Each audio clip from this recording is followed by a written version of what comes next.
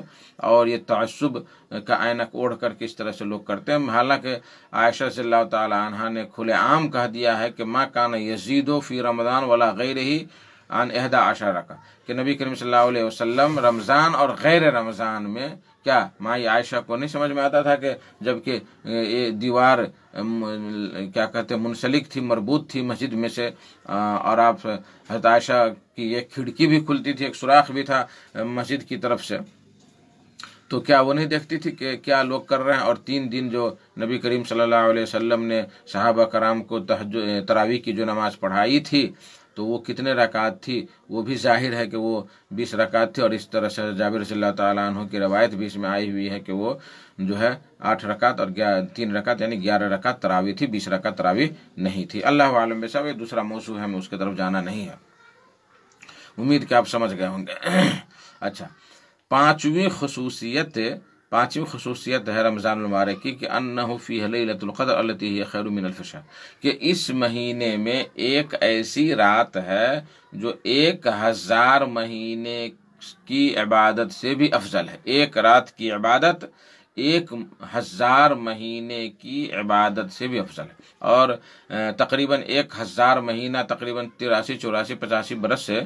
کا ہوتا ہے، سمجھ گئے؟ تو اس میں ایک رات ہے، جو وہ رات پا لیا عبادت کرتے ہوئے وہ بہت ہی خوش قسمت ہے، اور اس کے بارے میں نبی کریم صلی اللہ علیہ وسلم نے فرمایا کہ من قام لیلۃ القدر ایمانا واحتسابا غفر له ما تقدم من ذنبه، کہ جس نے شب قدر میں ایمان کے ساتھ اور ثواب کی نیت سے قیام کیا تو اس کے پچھلے سارے گناہ اللہ تبارک و تعالی معاف فرما دے گا، اس کے پچھلے گناہ سارے معاف فرما دے گا۔ اس کے بارے میں کیا فرمایا؟ وہ حدیث جو ہے جو ہم نے بیان کر دیا کہ من قام لیلۃ القدر ایمانا واحتسابا غفر له ما تقدم من ذنبه، تو اس حدیث سے یہ پتہ چل رہا ہے کہ اس مہینے میں یہ لیلۃ القدر ہے، اور اس کا ہمیں اہتمام کرنا چاہیے، اور اس میں ہمیں جاگ کر کے ہمیں اللہ کی عبادت کرنا چاہیے۔ کوئی ضروری نہیں ہے کہ مسجد ہی میں جگہ، اب تو لیلۃ القدر میں جگنے کو بھی کھانے پینے کا ہی ذریعہ بنا لیا، ادھر چائے بن رہی ہے تو ادھر مالیدے بن رہے ہیں، تو ادھر بوٹیاں توڑی جا رہی ہیں، ادھر شربت بنایا جا رہا ہے، تو ادھر سوئیاں بنائی جا رہی ہیں، اسی میں پورے رات گپ شپ اور بکواس خرافات میں گزار دیتے ہیں، تھوڑا بہت قرآن پڑھا اور اسی چکر میں لوگ اپنا وقت ضائع کر دیتے ہیں۔ تو پانچویں خصوصیت کیا ہوئی کہ یہ مہینہ جو ہے یہ کیا کہتے ہیں اس میں لیلۃ القدر ہے، شب قدر ہے، اس کا ہمیں اہتمام کرنا چاہیے۔ ہم سے جڑے ہیں محمد معاذ صاحب، آپ لوگ سوال کریں اس لیے کہ وقت گزر رہا ہے، اگر آپ لوگوں کی خواہش ہوگی تو ہفتہ میں 2 دن 3 دن بھی آ سکتے ہیں، لیکن شرط یہ ہے کہ آپ لوگ جڑیں اور سوالات کریں، سوالات اہم ہے، اور خاص کر کے رمضان کے وقت میں بہت ساری غلطیاں انسان سے ہوتی ہیں، اور نادانی کی وجہ سے ان کے روزے میں خلل واقع ہو جاتا ہے، اس لیے ہمیں چاہیے کہ بصیرت پر ہوں، علم پر ہوں، اور علم سمجھ کر کے جو ہے ہم اس پر کام کریں۔ گلاب شیخ صاحب ماشاء اللہ، ایک شخص ہے جو روزہ رہتے ہیں، وہ نماز نہیں پڑھتے اور سارا دن موبائل میں غلط سلط چیز سب دیکھتے رہتے ہیں، کیا ہے اخوت گالی گلوج کرتے ہیں اور خوب گالی گلوج کرتے ہیں اور غیر عورتوں سے بات کرتے رہتے ہیں،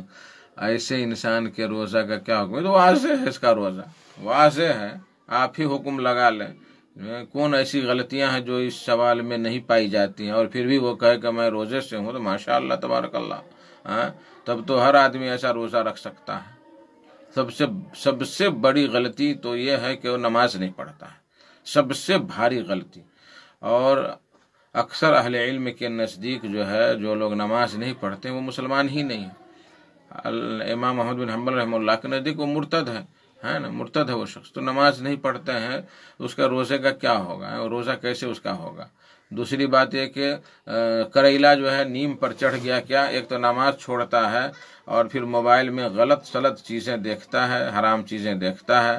اور خوب تیسری جو ہے نیم پر کریلا کیا ہے، خوب گالی گلوج کرتا ہے، اور چوتھی مصیبت کیا ہے کہ عورتوں سے، غیر عورتوں سے باتیں کرتا ہے، ماشاءاللہ مسکرا کر کے باتیں کرتا ہے، تو ساری غلطیاں اس میں ہے، اور تب بھی وہ کہے کہ ہم روزے سے، ہمارا روزہ ماشاءاللہ تبارک اللہ بہت اچھا ہے، تو پھر کیسے یہ ہو سکتا ہے؟ ممکن ہی نہیں ہے کہ اس کا روزہ درست ہو۔ ہاں یہ ہوگا کہ اس پر سے فریضہ ٹل جائے گا، اس پر سے فریضہ ٹل جائے گا، اس کو قضا نہیں کرنی پڑے گی، لیکن یہ ہے کہ وہ شخص، اس کو تھوڑا بھی ثواب نہیں ملے گا، اس کا بھوکا رہنا۔ اللہ کے نبی صلی اللہ علیہ وسلم نے فرمایا کہ من لم یدع قول الزور والعمل بھی فلیس للہ حاجۃ ان یدع طعامہ وشرابہ، کہ جو شخص من لم یدع قول الزور، جو سب جھوٹ بولنا اور اس پر، جو لوگ جھوٹ بولنا اور اس پر عمل کرنے سے باز نہیں آتا ہے، جو لوگ جھوٹ بولنے اور اس پر عمل کرنے سے باز نہیں آتے ہیں، تو اللہ کو کوئی حاجت نہیں ہے کہ وہ بھوکے مرے یا پیاس سے مرے، اس سے کوئی فرق نہیں پڑتا۔ فلیس للہ حاجۃ ان یدع طعامہ وشرابہ، وہ بھوک سے مرے یا کھانا چھوڑ دے، اس سے اللہ کو کوئی پرواہ نہیں، کوئی حاجت نہیں ہے، سمجھ گئے؟ تو اور قول الزور میں یہ ساری مصیبت جو آپ نے بیان کی ہے، وہ ساری مصیبت اس میں داخل ہوگی۔ قول الزور جھوٹی بات، غلط سلطیں، غلط چیزیں، ہر عیب اس میں بیان کیا گیا ہے، پھر بھی وہ کہے کہ ہم ماشاءاللہ مونچھ پر تاؤ دے کہ ہم روزے سے ہیں، تو اپنے روزے کی خیر منانا چاہیے۔ بھائی 11 مہینہ تم نے سارا کام کیا،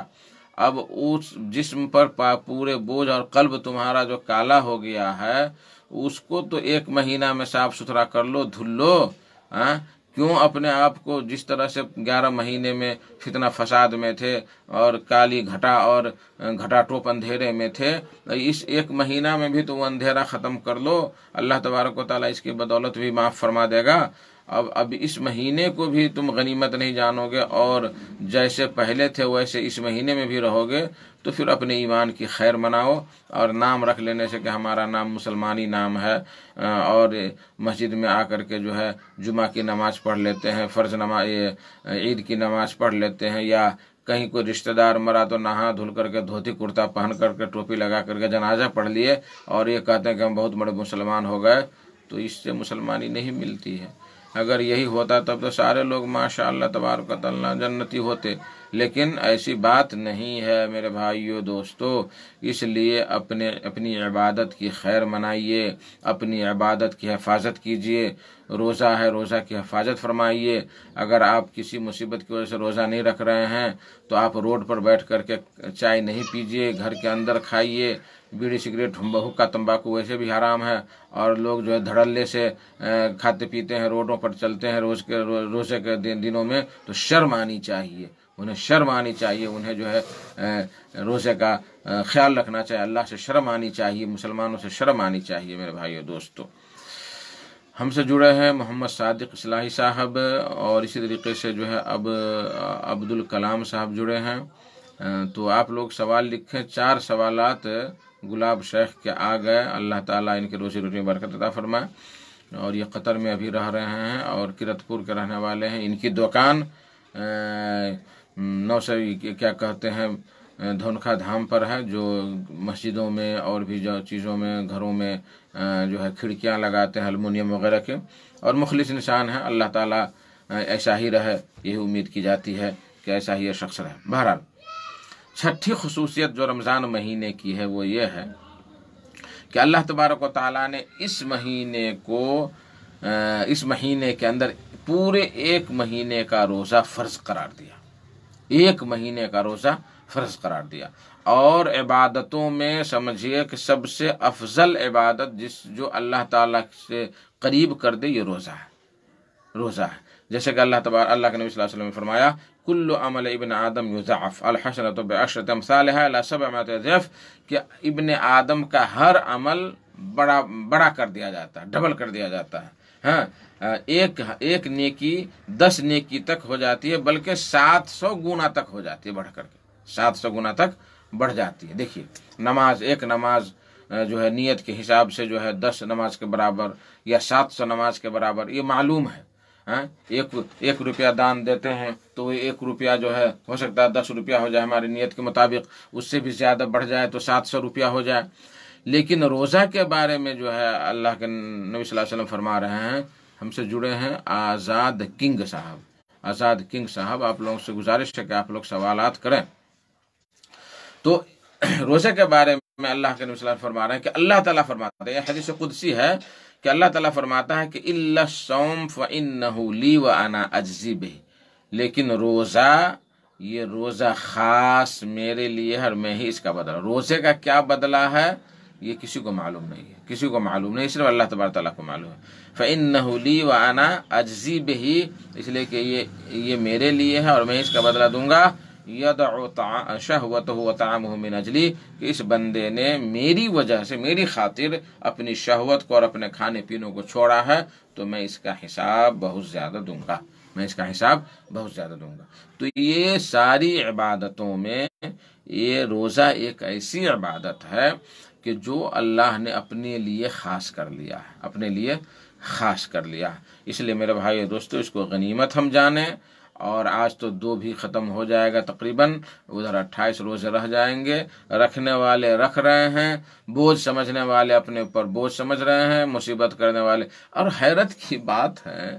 کہ اس مہینے میں روزہ کیوں رکھ دو بھائی؟ گیس بن رہا ہے۔ روزہ کیوں رکھ دو؟ یہ ہو رہا ہے، وہ ہو رہا ہے۔ ساری بیماریاں، ساری مصیبت اسی مہینے میں آ جاتی۔ حالانکہ اگر دیکھا جائے غور سے تو روزہ ایک بہت بڑی عبادت کے ساتھ ساتھ اگر صحت اور تندرستی کے حساب سے اگر دیکھا جائے تو یہ شوگر کا بہترین علاج ہے۔ اسی طریقے سے جو ہے ہائی بلڈ پریشر کا بہترین علاج ہے۔ اسی طریقے سے جو ہے فیٹی لیور اور کولیسٹرول وغیرہ جو ہو جاتا ہے تو اس کا بھی بہترین علاج ہے۔ اسی طریقے سے جو ہے موٹاپا جس کو ہے اس کے لیے بھی بہترین علاج ہے۔ گیس ہے تو 11 مہینے تو ماشاء اللہ ٹھوستے رہیں، تو اس مہینے میں تھوڑا بھوکے رکھو اپنے جسم کو، تو اس سے جو ہے گیس میں بھی پرابلم کم ہو جائے گا۔ لیکن اسی مہینے میں ساری مصیبت آ جاتی ہے اور اس وجہ سے وہ کہیں گے بھائی ہم روزہ نہیں رکھیں گے، ساری مصیبت آ جاتی ہے، نعوذ باللہ من ذالک۔ تو یہ سب شیطانی وساوس ہیں، شیطانی وسوسے ہیں، اور شیطان کے وسوسے سے جو ہے لوگ روزے چھوڑ رہے ہیں اور یوں ہی جو ہے کھا پی کر کے رمضان میں اندر آ رہے ہیں، کوئی اہتمام نہیں۔ اللہ تعالیٰ ان لوگوں کو ہدایت عطا فرمائے۔ 7ویں خصوصیت ہے کہ اللہ کے نبی صلی اللہ علیہ وسلم نے جو فرمایا کہ من سام رمضان ایمانا واحتسابا غفر له ما تقدم من ذنبه، کہ جو شخص اس مہینے کے یعنی رمضان کا پورا روزہ رکھے گا ایمانداری کے ساتھ اور ثواب کی نیت سے تو اس کے پچھلے سارے گناہ اللہ تبارک و تعالیٰ معاف فرما دے گا، پچھلے سارے گناہ اللہ تبارک و تعالیٰ معاف فرما دے گا۔ سمجھ گئے؟ ایمان سے مراد کیا ہے کہ اللہ تعالیٰ نے جو وعدہ کیا ہے کہ ہم صائمین کو، روزہ دار کو اتنا ثواب دیں گے، اتنا اجر دیں گے، اس پر ایمان ہونا چاہیے۔ اور احتساباً کا مطلب یہ ہے کہ نیک نیتی سے، ثواب کی نیت سے، اجر کی نیت سے، نہیں کہ دکھاوے کی نیت ہو یا یہ کہے کہ فلاں آدمی ماشاء اللہ روزہ رکھتا ہے، ہونٹ کو سکھائے رکھتا ہے اور یہ کرتا ہے وہ کرتا ہے، یہ نیت اگر ہوگی تو پھر اس کا ثواب کچھ بھی نہیں ملے گا۔ دیکھیں محمد صادق صاحب کیا لکھتے ہیں السلام علیکم ورحمۃ اللہ وبرکاتہ، اللہ آپ کو ہمیشہ حفظ و امان میں رکھے، آمین۔ سوال: سحری کھانے کے بعد اگر وقت ہو تو اپنی بیوی سے جمع کر سکتا ہے، پھر غسل کر کے نماز ادا کرے؟ رہنمائی فرمائے۔ ہاں،